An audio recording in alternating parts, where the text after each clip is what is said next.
할렐루야. 오늘 특별히 2025년도 우리 마지막 주일 이 예배 자리에 나오신 여러분 모두를 주님의 이름으로 환영하고 축복합니다. 오늘도 주님이 부어주시는 놀라운 은혜로 충만하게 채워지시기를 축복합니다. 우리 시간 행군 나팔 소리에 힘있게 찬송하면서 예배 자리로 나가겠습니다.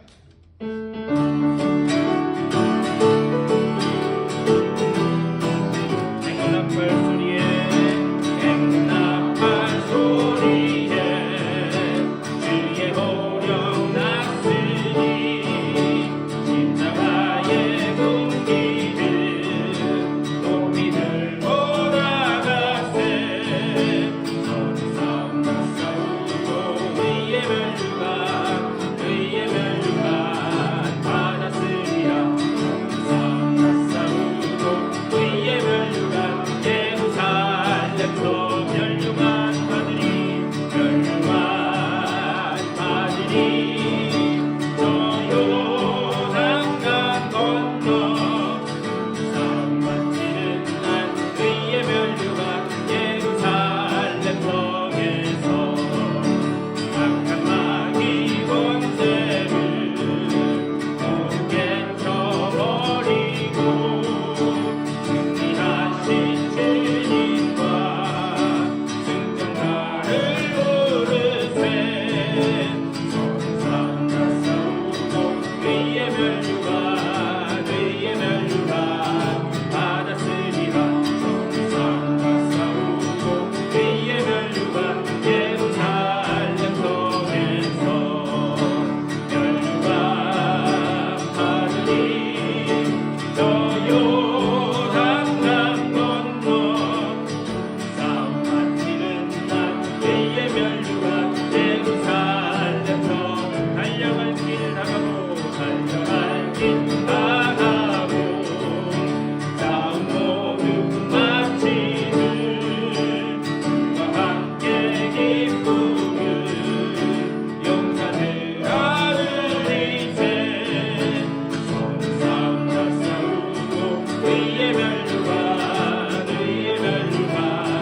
받았으리라 서로 싸우고 의의 멸류관 예루살렘 성에서 멸류관 받으리 저 요단강 건너 싸움 마치는 날 의의 멸류관 예루살렘 선한 성 다 싸우고 서로 다 싸우고 의의 멸류관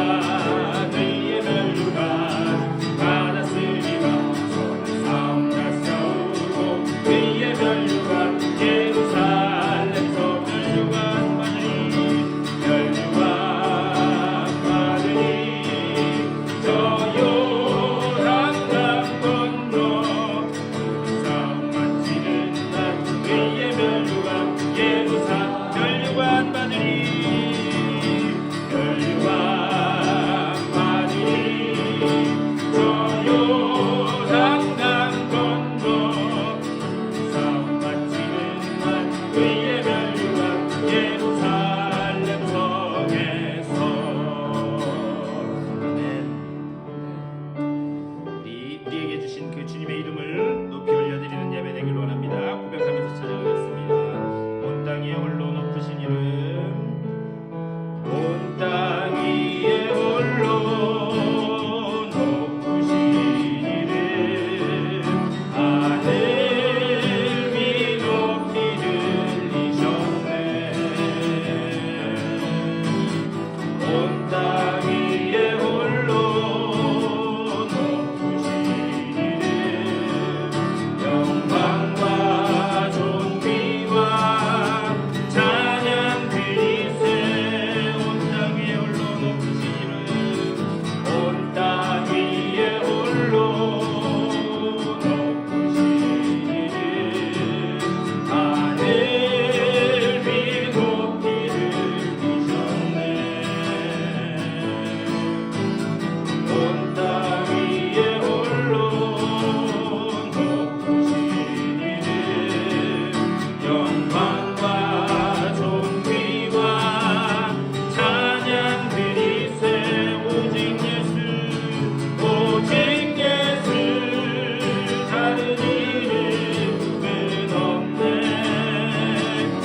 우리에게 주셨네.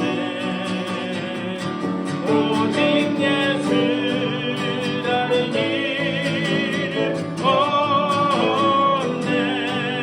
오 영광과 존귀 권세와 찬양 받으실 분 오직 예수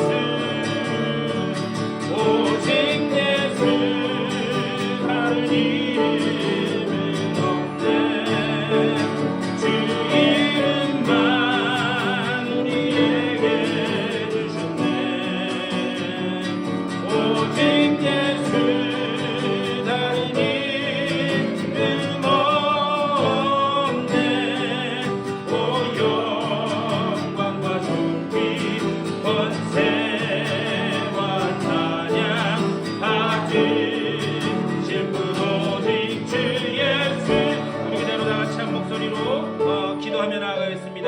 받은 은혜를 사모하는 마음 가지고 주님의 그 은혜의 이 손길을 맛보는 복된 예배 자리 되게 해달라고 다 같이 한 목소리로 기도하며 나아가겠습니다. 우리 주님의 크신 사랑과 은혜를 감사드립니다. 오늘 이 귀한 주일에 특별히 2025년도의 마지막 주일에 주의 전으로 불러주시고 주님 앞에 나와 예배하며 아버지 올 한 해를 마무리하게 하시니 감사를 드립니다. 이 예배 자리 가운데 성령으로 임재하여 주시고 아버지 정말 온전히 주님을 만나고 돌아가는 예배 자리 되게 하여 주시며 말씀을 들을 때에 깨어지게 하여 주시고 아버지 정말 그 말씀 붙잡고 주님 앞에 영광을 올려드리는 복된 예배 자리 될 수 있도록 인도하여 주시옵소서. 주님의 크신 은혜를 감사드립니다. 오늘 거룩하고 복된 주일에 특별히 2025년도 마지막 주일에 주님 앞에 나와 예배할 수 있도록 인도하여 주시니 감사를 드립니다. 지난 한 해 동안 우리에게 베풀어 주신 은혜를 기억하고 또 그것을 감사하며 주님 앞에 찬송으로 영광 올려드리는 예배자리 될 수 있도록 인도하여 주시옵소서. 이 자리에 성령으로 임재하여 주시고 우리들의 마음 문을 열어주시사 신령과 진정으로 드려지는 예배자리 될 수 있도록 또한 말씀을 듣는 중에 깨달아지고 또 그 말씀으로 소망을 붙잡고 나아가는 복된 예배자리 될 수 있도록 인도하여 주시옵소서. 지금은 처음 시간이오니 마치는 시간까지 오직 주님 홀로 영광받아 주시옵소서. 감사하고 우리 주 예수 그리스도의 이름으로 간절히 기도드리옵나이다. 아멘. 우리 다 같이 일어나셔서 찬송 29장 찬송하시겠습니다.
교동문 14번 시편 24편으로 교독하시겠습니다. 땅과 거기에 충만한 것과 세계와 그 가운데 사는 자들은 다 여호와의 것이로다. 여호와께서 그 터를 바다 위에 세우시며 하늘 위에 건설하셨도다. 여호와의 산에 오를 자가 누구며 그의 거룩한 곳에 설 자가 누구인가? 곧 손이 깨끗하며 마음이 청결하며 뜻을 허탄한 데에 기대하며 거짓 맹세하지 아니하는 자라. 그는 여호와께 복을 받고 구원의 하나님께 의의를 얻으리니 이는 여호와를 찾는 족속이요 야곱의 하나님의 얼굴을 구하는 자라. 문들아 너희 머리를 들지어다. 영원한 문들아 들릴지어다. 영광의 왕이 들어가시리로다. 영광의 왕이 누구시냐? 거룩한 여호와시요 전능에 능한 여호와시로다. 문들아 너희 머리를 들지어다. 영원한 문들아 들릴지어다. 영광의 왕이 들어가시리로다. 여호와의 왕이 누구시냐? 만군의 여호와께서 곧 영광의 왕이시로다. 아멘. 우리 사도신경으로 우리의 신앙을 고백하겠습니다. 전능하사 천지를 만드신 하나님 아버지를 내가 믿사오며 그 외아들 우리 주 예수 그리스도를 믿사오니 이는 성령으로 잉태하사 동정녀 마리아에게 낳으시고 본디오 빌라도에게 고난을 받으사 십자가에 못 박혀 죽으시고 장사한 지 사흘 만에 죽은 자 가운데서 다시 살아나시며 하늘에 오르사 전능하신 하나님 우편에 앉아 계시다가 저리로서 산자와 죽은 자를 심판하러 오시리라. 성령을 믿사오며 거룩한 공예와 성도가 서로 교통하는 것과 죄를 사하여 주시는 것과 몸이 다시 사는 것과 영원히 사는 것을 믿사옵나이다. 아멘.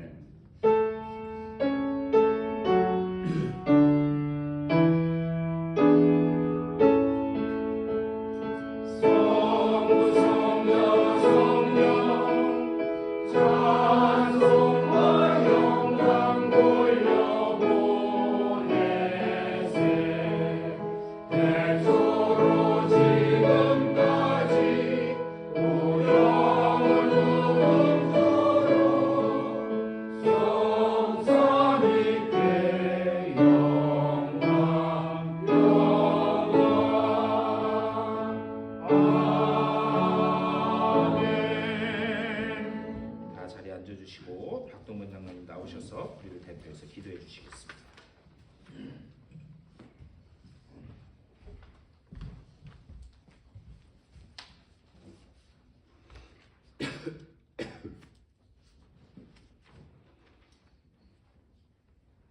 하나님의 크신 은혜 안에서 2025년 한 해를 보내게 하심을 감사하며 하나님께 찬양과 경배를 드립니다. 우리의 예배를 받아 주시옵소서. 지난 한 해를 돌이켜볼 때 모든 것이 하나님의 은혜였음을 생각하며 하나님의 한량 없으신 섭리에 감사를 드립니다. 하나님의 거룩하신 말씀으로 단련되어 말씀에 순종하고 살았어야 할 저희들이 하나님이 기뻐하실 일들을 많이 못하고 한 해를 보냅니다. 우리의 부족함을 용서하여 주시옵소서. 하나님이 주신 생명의 귀중함을 모르는 이 종말의 때에 도처에서는 살인사건이 발생하고 전쟁이 그칠 줄을 모르고 있습니다. 우리 모두가 회개하고 특히 의정자들이 회개하며 하나님 앞으로 돌아오는 역사가 일어나게 하시옵소서. 하나님의 크신 뜻이 계셔서 이 지역에 감리재단을 쌓게 하시고 이 새 장소로 구원의 방주를 옮기게 하셨사오니 이 역할을 잘 감당할 수 있도록 우리 모두에게 지혜와 능력과 모든 권능을 허락하여 주시옵기를 간구합니다. 육체의 연약함으로 어려움 중에 있는 권속들을 불쌍히 보시고 하나님의 치유의 손으로 안수안살하시사 우리 인간의 상식으로는 이해 못할 회복의 역사가 일어날 수 있기를 간절히 소망합니다. 단위에 세우신 담임 목사님을 통하여 선포되는 하나님의 말씀이 하나님께는 큰 영광이 되게 하시고 우리 모두에게는 은혜가 넘쳐서 말씀대로 실천하며 하나님이 기뻐하시는 삶을 살 수 있도록 인도하여 주시옵소서.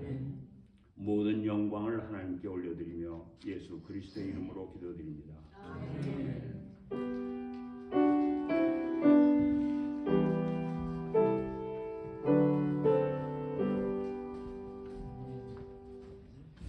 우리 찬송 한 장 더 하시겠습니다. 301장 우리 다 같이 찬송하겠습니다.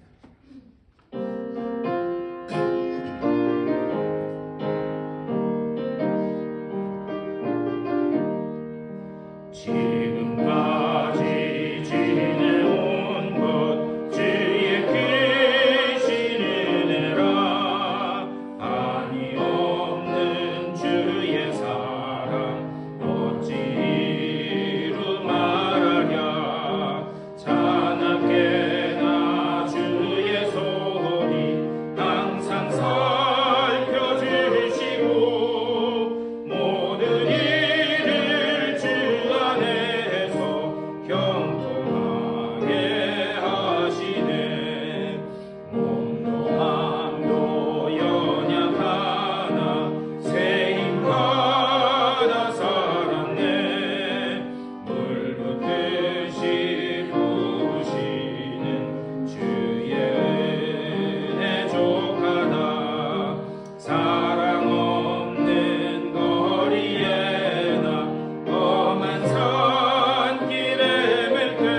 오신 여러분들을 주님의 이름으로 환영하고 축복합니다. 오늘 또 우리 지난 언제죠?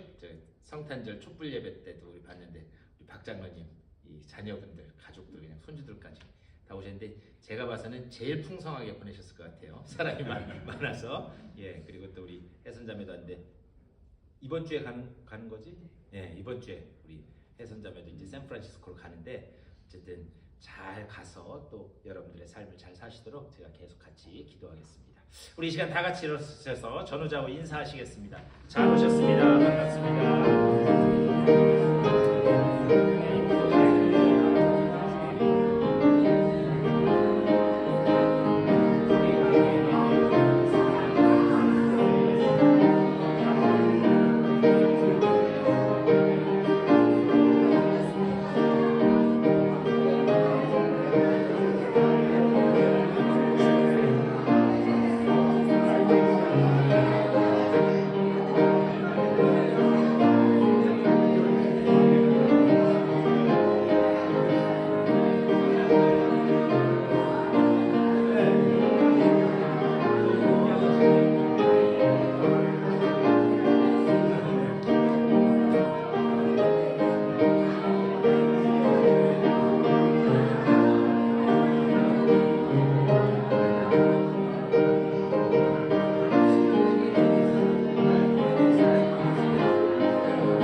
몇 가지 교회 소식 전해드리겠습니다. 오늘 여러분 보신 것처럼 우리 송년주일입니다. 송년주일인데 오늘 지난 한 해를 되돌아보시면서 우리 주님이 베풀어 주신 그 귀한 은혜를 감사하는 복된 예배 자리 되시기를 부탁드립니다.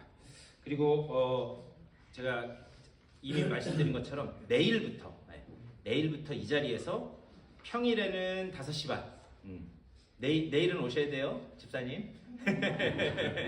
예, 내일은 5시 반, 토요일은 6시에 새벽 기도가 있습니다. 그래서 여러분들 한 해의 마무리와 또 한 해의 시작을 기도로 시작하셨으면 좋겠고요. 또 온라인으로도 계속 할 테니까 이 사정이 여의치 않은 분들은 온라인으로 들으셨으면 좋겠지만 오시면 더 좋을 것 같습니다. 예. 아멘 안 하세요?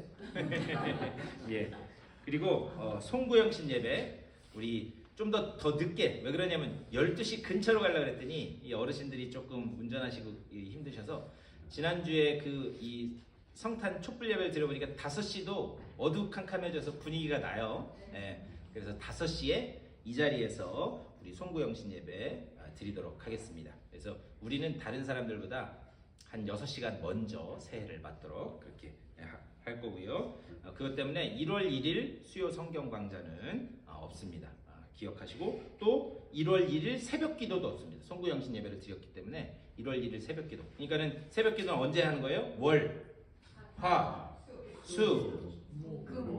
아니 목은 아니라니까. 1월 1일이니까 이렇게 해드려야 돼. 자 다시 월, 화, 수, 금. 네, 이렇게 새벽 기도 하는 거예요. 이렇게까지 했는데 목요일 날 오셔가지고 왜 새벽 기도 안 하냐고 그러시면 안 됩니다. 예. 자 그리고 여러분들 오늘 주보에 보시면 기도 카드가 있을 거예요. 노란색 종이. 여러분들 그 기도 카드 오늘 가셔서 한번 곰곰이 기도하면서 기도의 제목을 쓰시는데 좀 구체적으로 쓰셨으면 좋겠어요. 그냥 무병장수, 자식 형통 이렇게 쓰시면 제가 여러분 위해서 1년 내내 그렇게만 기도할 거예요. 무병장수. 그러니까 여러분들 구체적인 기도 제목 쓰시면 제가 1년 동안 그 기도 제목 가지고 기도하도록 하겠습니다. 그리고 이따가 이 친교실에 붙여놨는데요. 1년 이 신년 축복 신방 이 계획표가 있습니다. 오전 오후로 나눠서 하는데요. 2주 동안 할 겁니다. 그거 보시고 여러분들 뭐 겹치셔도 상관없습니다. 제가 이렇게 다니면 되니까. 그래서 여러분들이 가능한 시간에 쓰시면 되고요. 혹시나 여러분들 개인적인 사정 때문에 가정에서 못한다라고 하시면 절대 부담 갖지 마시고 교회로 오셔서 저랑 같이 예배 드리면 돼요. 이 중요한 거는 장소도 중요해요. 그 가정에 가서 복을 비는 것도 중요한데, 그런데 여러분들 사정이 정여의치 않으면 교회 와서라도 같이 말씀 나누고 기도할 테니까요. 여러분들 기억하시고 그리고 이렇게 써주시면 그러면 되겠습니다. 그리고 우리 신년 달력이 있습니다. 신년 달력이 있으니까 필요한 만큼 가져가시고 또 주변에 나눠주실 분들이 있으시면 그렇게 하면 되겠습니다. 우리 하나님의 말씀 보시겠습니다. 오늘 우리에게 주신 하나님 귀한 말씀은 신약성경 마태복음 25장 24절에서 30절까지의 말씀입니다. 마태복음 25장 24절에서 30절까지의 말씀. 우리 화면을 보시면서 한 절씩 교독하시겠습니다.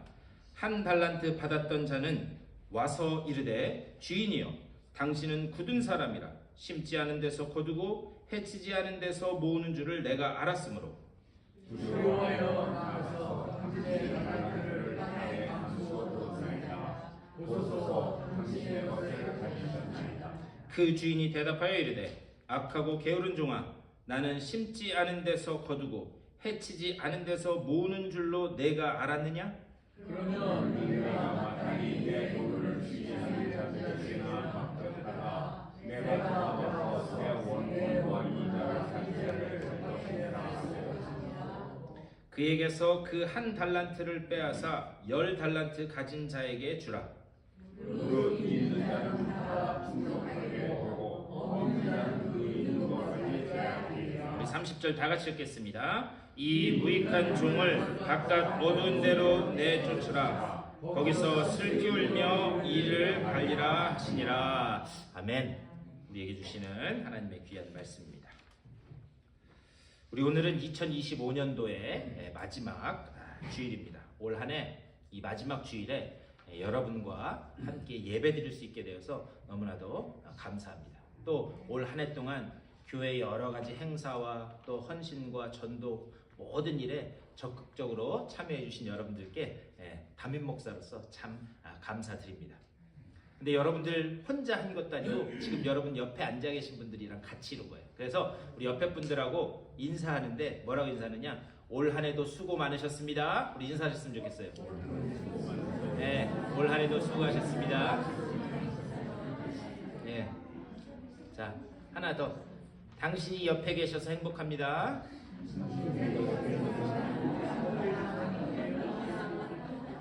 진짜예요? 네. 네? 진짜세요? 네. 예전에 어떤 분이 그러시더라고요. 칭찬은 어금니를 깎게 물고 가는 거래요. 네. 칭찬할 게 없어도 우스갯소리로 이렇게 말씀하시던데 담임 목사로서 너무 감사드리고 또 하나님도 기뻐하실 줄 믿습니다. 우리 한 해를 마무리하면서 어떤 말씀으로 한 해를 마무리할까 묵상하면서 성경 말씀을 읽다가 오늘 이 마태복음 25장 말씀이 이렇게 떠올랐습니다.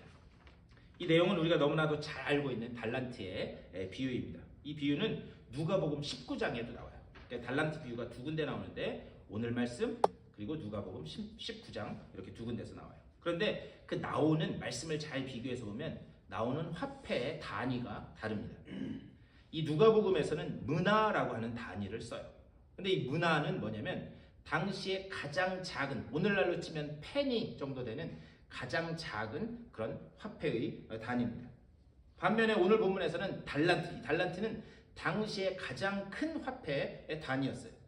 그렇다면 왜 이렇게 서로 다른 화폐의 단위를 가지고 똑같은 주님이 하신 말씀을 기록하고 있는가? 그것은 말씀하고자 하는 그 초점이 다르기 때문이에요. 이 누가복음에서 하는 이 말씀은 우리가 나중에 또 기회를 봐서 말씀을 전하기도 하겠지만 오늘은 우선 이 마태복음에서 하시는 이 말씀의 뜻이 무엇인가 그것을 한번 좀 봤으면 좋겠습니다. 그 내용은 아주 단순해요. 한 주인이 있었는데 갑자기 먼 외국 땅으로 떠나게 되었어요. 그러면서 외국 땅으로 떠나게 되면서 자신이 가지고 있는 것 중에 한 종에게는 5달란트, 다른 종에게는 2달란트, 그리고 마지막 한 종에게는 1달란트를 맡겼다라는 그런 내용입니다. 그리고 주인이 이제 나중에 자기의 볼일을 다 보고 다시 돌아와서 결산하는 그 내용이 우리가 잘 알고 있는 이 달란트의 비유입니다.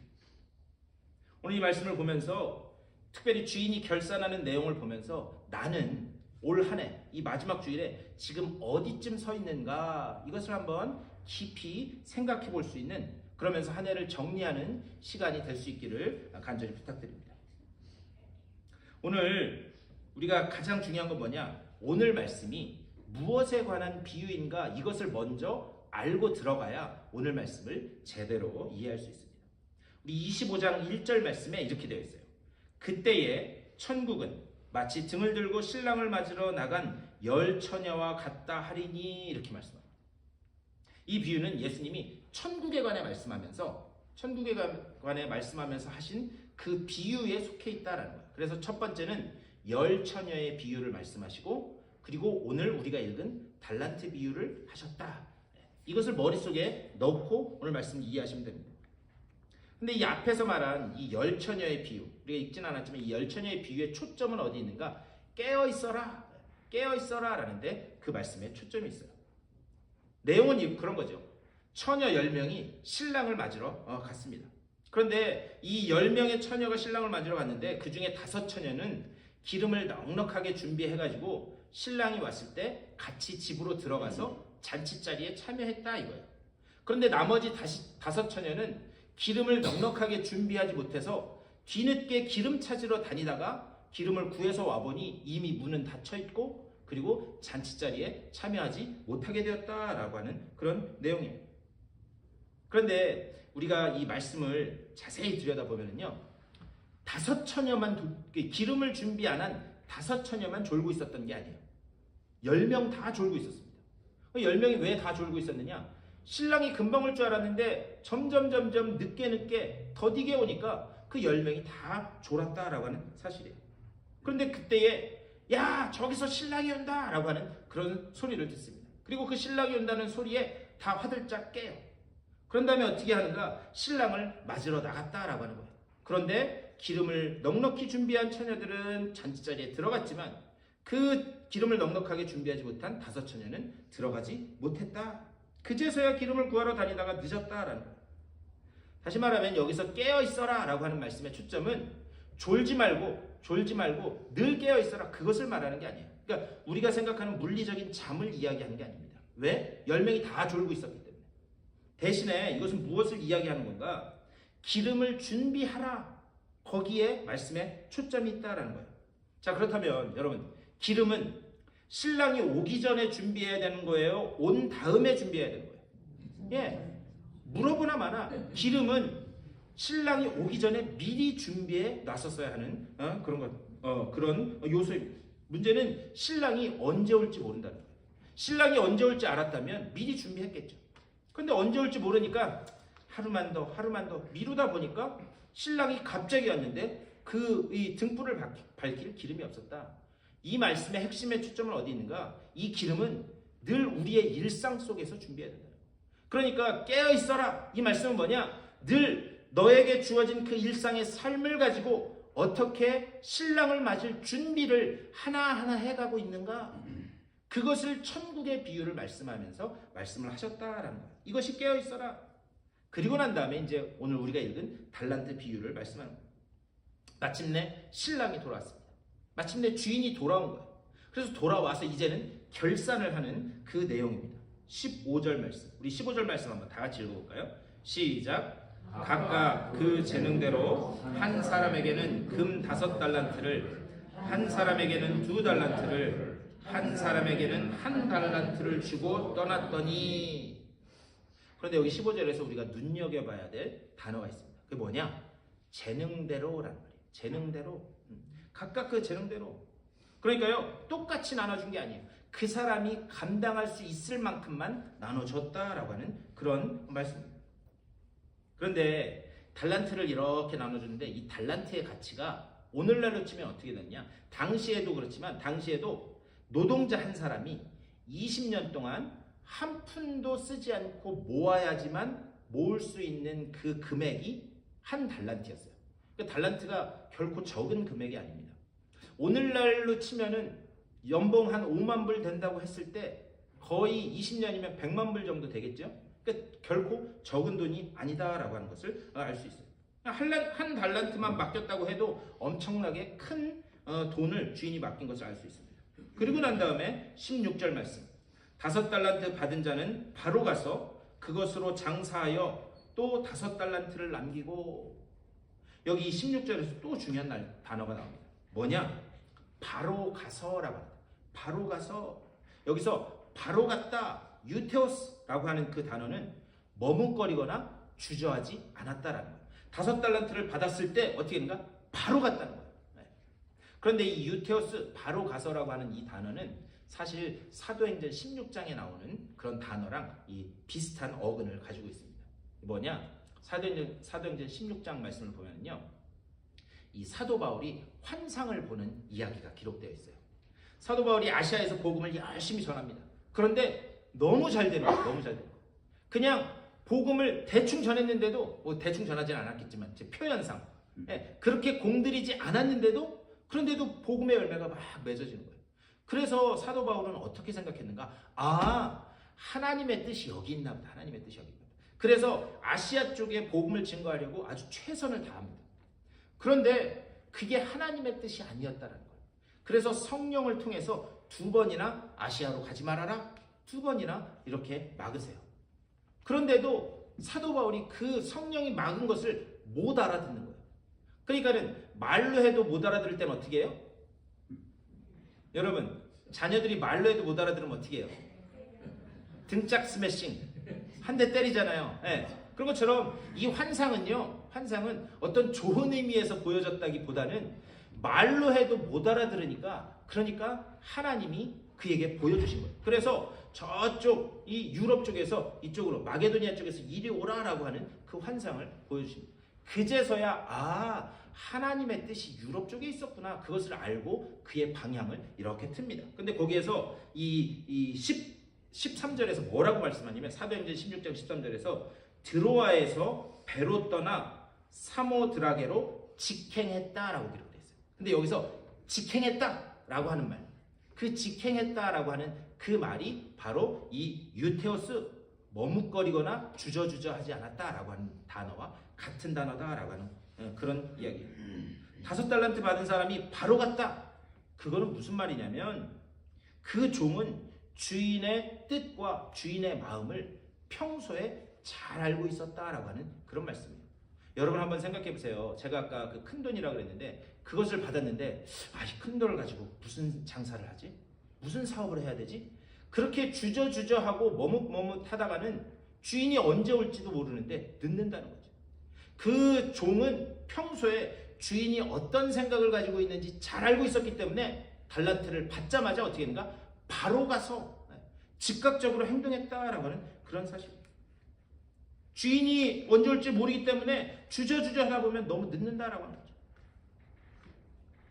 제가 얼마 전에 이 한국 TV를 보다가, 여러분 김연경이라고 하는 선수 아세요? 배구 선수? 한때 현역일 때 전 세계 배구 선수를 통틀어서 돈을 제일 많이 받는 여자 배구 선수였어요. 그런 사람이 한국 사람이었어요. 남자 선수하고 비교해도 연봉이 전혀 뒤지지 않을 만큼 그렇게 많은 돈을 받는 선수였는데, 이제 이 김연경이라는 선수가 은퇴를 한 다음에 TV에 어떤 이 작은 팀 하나를 감독을 맡아서 그 팀의 감독이 경기를 운영하는 그런 장면을 보여주는 그런 TV 프로였어요. 그런데 그게 유망주지만 아직 꽃을 피우지 못한 그런 선수들을 모아서 하는 거예요. 그래서 경기를 막 하는데, 그냥 일반 이 약한 팀이랑 하는 게 아니라 진짜 한국 프로팀이랑 막 경기를 하더라고요.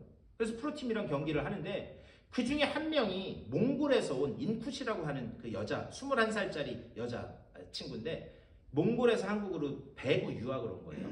그랬는데 그 친구가, 이게 기본적인 이런 하드웨어는 좋아요. 키도 크고 힘도 좋고.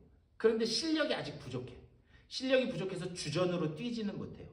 그런데 그 경기하는 모습을 계속 보여주는데, 자기는 주전으로 뛰지도 못하는데 계속 옆에서 몸을 푸는 거예요. 그러면서 막 혼자서 이런 것도 하고 혼자서 막 이런 것도 하는 거예요. 그래서 그 모습을 본 기자가 다가가서 인터뷰를 했습니다.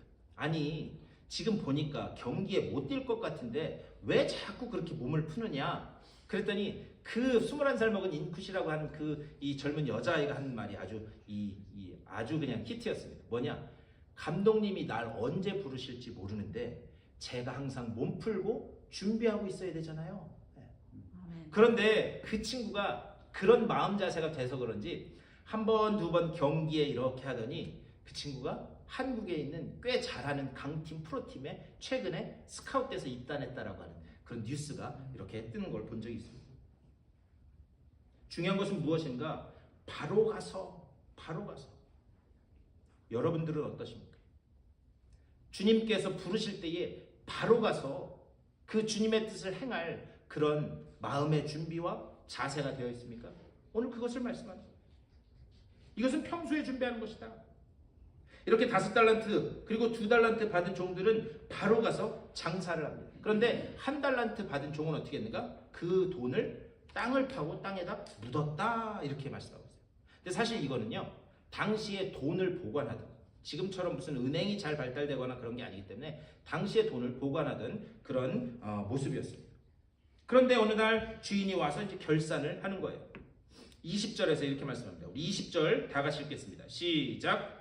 5달란트 받았던 자는 5달란트를 더 가지고 와서 이르되 주인이여 내게 5달란트를 주셨는데 보소서 내가 또 5달란트를 남겼나이다. 이 종은 2배로 남긴 거예요. 5달란트를 받았는데 5달란트를 남겼다는 거죠. 2배로 받습니다. 그러자 주인이 칭찬하는 거예요. 그게 21절 말씀입니다. 우리 21절도 다 같이 읽겠습니다. 시작. 그 주인이 이르되 네가 적은 일에 충성하였음에 내가 많은 것을 네게 맡기리니 네 주인의 즐거움에 참여할지어다 하고, 제가 아까 말씀드렸어요. 이 1달란트가 얼마나 큰 돈인지 제가 몇 번 말씀드렸습니다. 그런데 5달란트나 남겼다는 거예요. 예를 들면 100만 불 받았는데 500만 불을 남겼어요. 아니 500만 불을 줬는데 1000만 불을 남겼어요. 그럼에도 불구하고 주인은 뭐라고 칭찬하는가? 내가 적은 일에 충성하였음에 이렇게 얘기해요. 여러분 그 엄청난 돈을 남겼는데도 네가 적은 일에 충성했다라고 한 그 이야기를 우리가 이렇게 생각을 해보면 그 주인이 그거는 돈으로도 치지 않는 엄청난 부자였다는 것을 우리가 가늠해 볼 수 있습니다. 그런데 우리가 생각해 볼 거는요 2달란트 맡은 종에 대한 그 주인의 평가입니다. 주인은 2달란트 남긴 종에게도 첫 번째 달란트 받은 이 5달란트 받은 그 첫 번째 종과 똑같이 그렇게 칭찬합니다. 23절 우리 23절도 다 같이 읽겠습니다. 시작. 그 주인이 이르되 잘하였도다 착하고 충성된 종아 네가 적은 일에 충성하였음에 내가 많은 것을 네게 맡기리니 내 주인의 즐거움에 참여할지어다 하고. 아멘. 이 칭찬은요 5달란트 남긴 그 종한테 한 칭찬하고 토씨 하나 틀리지 않고 아주 똑같습니다. 지금 이 두 종에게 맡겨진 달란트가 같아요? 달라요? 달라요. 다름에도 불구하고 토씨 하나 틀리지 않고 아주 똑같이 칭찬한다. 이게 중요한 이유가 있습니다. 세상은요 상대적으로 평가합니다. 어떤 조건이 되는 그 상황과 그 이 조건에 대해서 그것을 상대적으로 평가해요. 무슨 말이냐? 예를 들면 이런 거죠. 어떤 한 CEO가 있는데 그 CEO가 사업을 잘해서 1000만 불의 이익을 남겼어요. 1000만 불의 이익을 남겼어요. 그럼 잘한 거예요? 못한 거예요? 뭐 여러분들은 1000만 불 정도는 돈으로 엄청나게 잘한 거잖아요. 엄청난 게 잘한 거예요. 그런데 바로 옆에 경쟁사가 있는데 그 경쟁사의 CEO는 조금 더 잘해서 1500만 불의 이익을 남겼어요. 그럼 누가 잘한 거예요? 제가 이러지 마시고 여러분들 보시기에 어떠세요? 어떤 CEO가 1000만 불을 남겼어요. 근데 경쟁사가 있는데 예를 들면 LG 사장이 1000만 불을 남겼어요. 근데 그 옆에 삼성 사장이 1500만 불을 남겼어요. 그럼 누가 잘한 거예요? 예, 세상은 이렇게 상대적으로 평가한다라고 하는 그런 말씀입니다.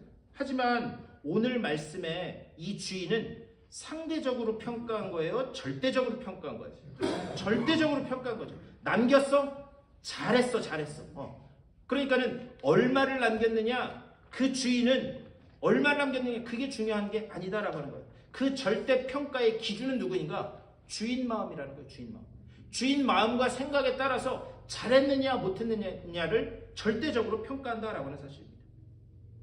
이것이 말씀하는 것은 무엇인가? 하나님의 그 평가는 이 종이 많이 남겼네?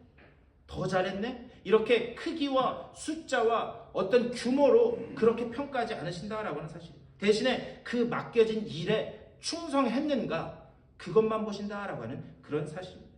그래서 2달란트 받은 종에게도 똑같이 그렇게 평가합니다. 문제는 뭐냐? 이 신앙적 원리가 우리가 제대로 깨달아지지 않으면 인간은 평생 동안 잘못된 비교 속에서 컴플렉스에 빠져 살 수밖에 없습니다. 나는 왜 저 친구처럼 저렇게 못 살지? 열등감에 빠져서 살 수밖에 없다라는 거예요. 자유하지 못한 거예요. 스스로를 자신이 만든 그 감옥 안에 가둬놓고 계속해서 좌절하고 절망할 수밖에 없다라고 하는 그런 사실입니다. 여러분 한번 생각해 보세요. 어려운 숙제는, 선생님이 숙제를 내주는데 어려운 숙제는 실력이 좋은 친구한테 내주겠어요? 실력이 없는 친구한테 내주겠어요? 여기 혜선이 선생님인데 실력이 좋은 친구한테 어려운 숙제를 내주겠어요? 실력이 아주 저 바닥인 친구한테 어려운 숙제를 내주겠어요? 물어보나 마나죠. 실력이 좋은 친구한테는 어려운 숙제 내주겠죠. 왜? 그것을 조금만 노력하면 풀 수 있을 테니까. 제 친구 중에요, 그 할아버님, 아버님은 부산에서 이 삼남년에 감독하셨던 이 큰 교회에서 목회하셨던 분들인데, 근데 그 친구는 강원도 원주에서 목회를 해요. 근데 원주에서 목회를 하는데 거기에서 독거노인, 혼자 사시는 어르신들, 그리고 쪽방촌, 이 집도 없어서 그냥 아주 다닥다닥 붙어있는 쪽방촌에서 그분들을 섬기는 그런 사역을 하는데, 근데 교회가 뭐 크지가 않으니까 목수일을 해요, 그 친구가. 그래서 가끔 가다가 페이스북에, 저는 페이스북은 안 하지만 이렇게 보기만 하는데, 자기가 오늘 만든 책상, 자기가 오늘 만든 감사패, 이런 것들을 쭉 해서 올려요. 그래서 그거를 팔고 이렇게 해서 그걸 가지고 이제 목회를 하는 그런 친구가 있습니다. 근데 이렇게 이야기를 들어보면 그게 결코 쉽지 않은 목회입니다. 그런데 그 쉽지 않은 목회를 그 친구가 왜 할까? 하나님이 그 자리를 왜 맡기셨을까? 가만히 생각해보면 그 친구가 그걸 감당한 실력이 있으니까 하나님이 그 목회를 맡기는 거예요. 저처럼 실력이 없고 부족한 사람은 그런 데 가면 안 되겠으니까 이렇게 좋은 교회에서 목회하도록 하는 거예요. 아멘은 아무도 안 하시네요.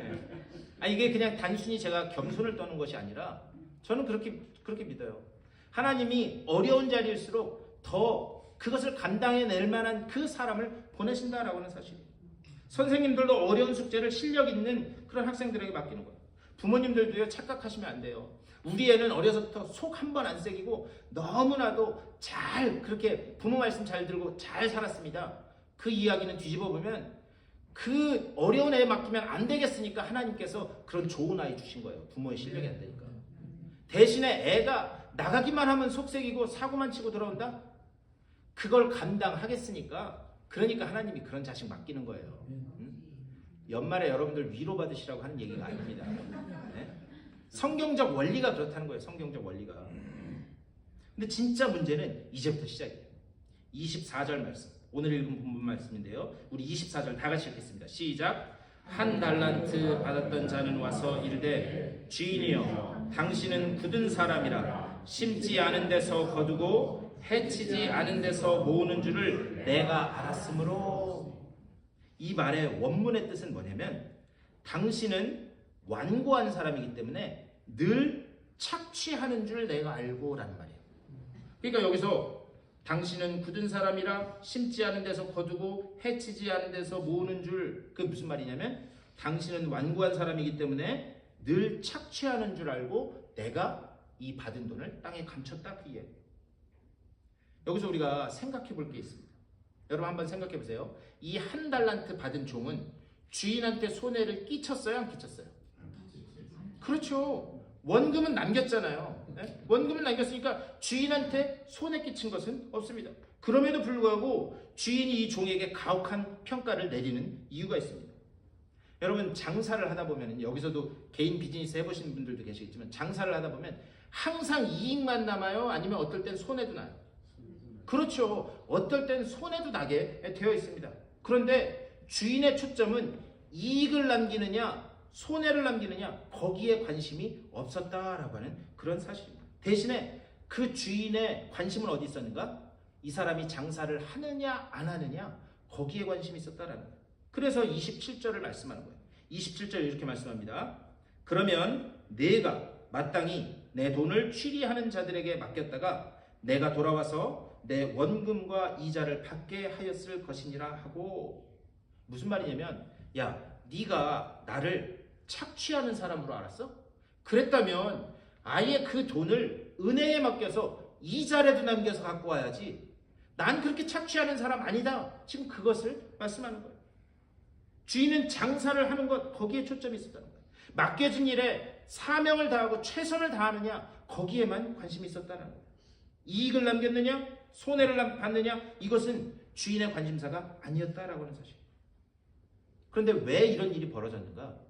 이 종은 주인이 어떤 분인지를 몰랐던 거예요. 주인이 무엇에 관심 있는지를 몰랐다라고 하는 사실. 대신에 이 종의 문제는 뭐냐? 주인과의 관계에 문제가 있었다. 그렇기 때문에 관계에 문제가 있기 때문에 주인이 뭘 원하는지를 몰랐다라고 하는 사실이에요. 오늘 이 말씀은 여러분들과 저를 포함한 여러분들과 우리 교회 공동체, 우리가 반드시 깨달아야 될 몇 가지 신앙 원리를 말씀하고 있습니다. 첫 번째는 뭐냐? 하나님은요, 각자에게 그 사람의 분량대로 그 사람이 감당할 수 있을 만큼 그 사명을 재능대로 맡겼다라고 하는 사실을 우리는 반드시 기억해야 되는 줄 믿습니다.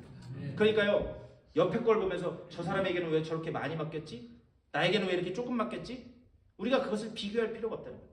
각각의 재능대로 맡겼다라고 하는 사실. 문제는 뭐냐?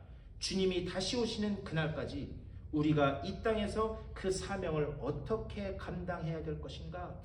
우리의 관심은 거기에만 있어야 되는 줄 믿습니다. 다음으로 이것을 하기 위해서 그 앞에 말한 두 종처럼 주인이 어떤 분인지를 바로 알아야 돼요. 여러분, 다만 부탁드리기는 새로운 한 해에는 하나님이 어떤 분인지, 주님이 어떤 분인지, 그 하나님의 뜻이 어디 있는지를 바르게 분별하실 수 있게 되기를 주님의 이름으로 간절히 축원합니다. 그래야 그 사명을 감당할 수 있다라고 하는 사실. 중요한 것은 무엇인가? 단지 열심을 내는 것, 그게 능사는 아니라는 거예요. 제가 아까도 말씀드렸죠. 사도 바울이 열심을 다해서 복음을 전했어요. 그런데 어디다 전했다고요? 아시아에다. 하나님의 뜻은 어디 있는데? 유럽에 있는데 아시아에 가서 열심히 복음을 전했다는 거예요. 열심을 내는 것 중요합니다. 하지만 그 열심보다 중요한 것은 무엇인가? 하나님의 뜻이 어디 있는가? 그것을 분별할 줄 아는 지혜인 줄 믿습니다. 그것을 말씀하는 거예요. 열심보다 중요한 것. 과연 하나님의 뜻과 나의 열심이 일치되어 나아가고 있는가? 그래서요, 참된 비전은 무엇인가? 참된 비전은 내 뜻은 무너지고 하나님의 뜻만 서는 것, 이게 참된 비전인 줄 믿습니다. 이런 명언은 주보 어디 귀탱이에다 적어놓으십니다. 참된 비전은 무엇인가? 내 뜻은 죽어지고 하나님의 뜻만 서는 것, 그것이 참된 비전인 줄 믿습니다. 새로운 한 해 이 비전을 품으실 수 있게 되기를 주님의 이름으로 간절히 축원합니다. 한 해를 마무리하면서 한 해의 끝에 서 있는 우리 모두에게 다시 한번 이 말씀들이 신앙적인 성경적인 원리로 깨달아져서 새해에는 여러분의 삶과 또 우리 공동체 안에 교회를 향한 하나님의 뜻만 서는 복된 삶, 복된 공동체 되실 수 있게 되기를 주님의 이름으로 간절히 축원합니다. 기도하겠습니다. 우리 주님의 크신 사랑과 은혜를 감사드립니다. 우리의 그 재능대로 맡기신 그 사명, 그것을 기쁨으로 잘 감당하는 주님의 충성된 종들 다 되게 하여 주시옵소서. 새로운 한 해 하나님의 뜻이 어디 있는지를 잘 분별케 하여 주시고, 또 단순히 열심만 내는 것이 아니라 하나님의 뜻과 일치된 열심을 가지고 오직 우리들의 사역과 삶을 통해서 하나님의 뜻만 서는 복된 우리의 삶, 우리 공동체 될 수 있도록 인도하여 주시옵소서. 감사드리 주 예수 그리스도의 이름으로 간절히 기도드리옵나이다. 아멘. 우리 시간 다 같이 일어나셔서 준비하신 예물 하나님 앞에 공헌하겠습니다.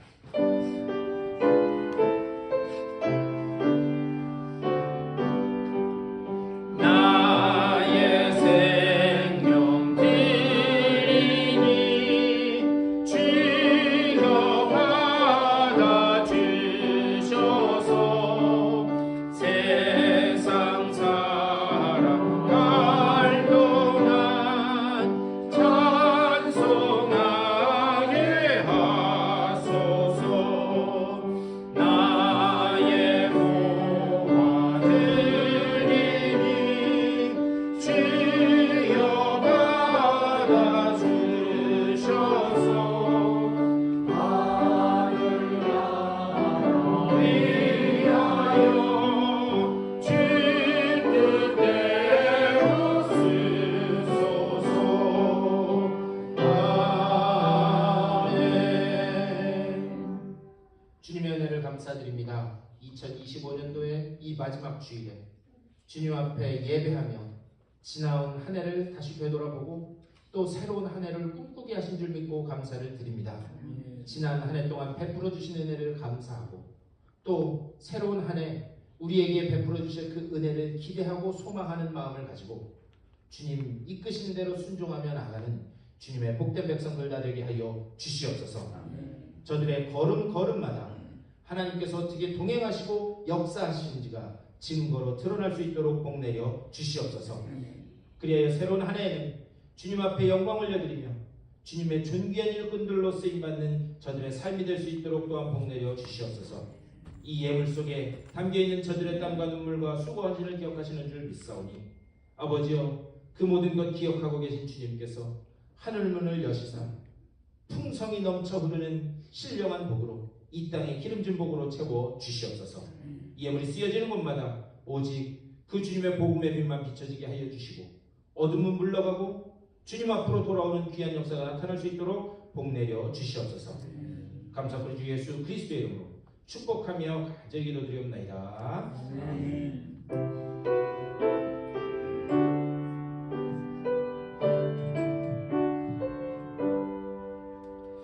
우리 일어서신 채로 356장 힘있게 찬송하시고 축도로 예배 마치겠습니다.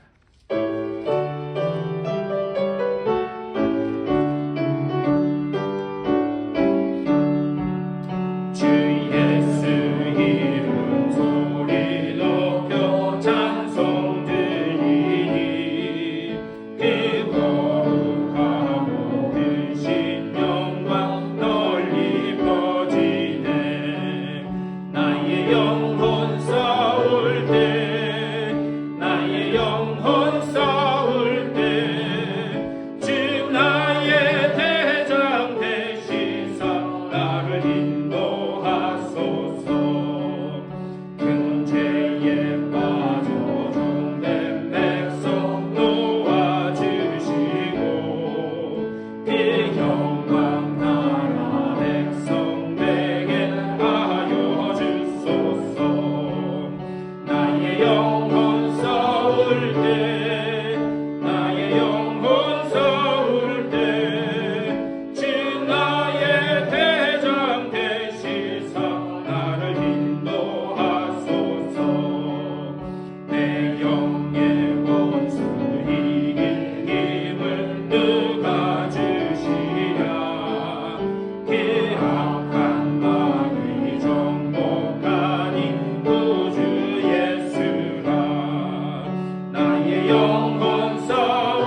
맞이할 그 한 해에는 오직 내 꿈은 무너지고 하나님의 뜻만 서는 참된 비전을 꿈는 복된 한 해 될 수 있도록 인도하여 주시옵소서. 오직 그 하나님의 뜻이 어디 있는지를 분별하며 우리에게 맡겨주신 사명을 기쁘게 감당하고 그 가운데 적은 것일지라도 또 맡은 자리에서 충성을 다해 남겨 하나님 앞에 올려드리는 우리들의 삶이 될 수 있도록, 우리 교회 공동체가 될 수 있도록 복내려 주시옵소서. 이 믿음을 가지고 또 새롭게 허락된 그 우리의 삶의 터전을 향해 걸어나가는 주님의 사랑하는 백성들의 삶 가운데 우리 구주 예수 그리스도의 크고 놀라우신 은혜와 하나님 아버지의 극진하신 사랑하심과 성령의 감화 감동하시고 교통하시는 놀라운 은총이 저들의 삶 가운데, 가정과 자녀들 가운데, 되어지는 모든 일들 가운데 이제로부터 영원토록 함께 하시기를 간절히 축원하옵나이다. 아멘.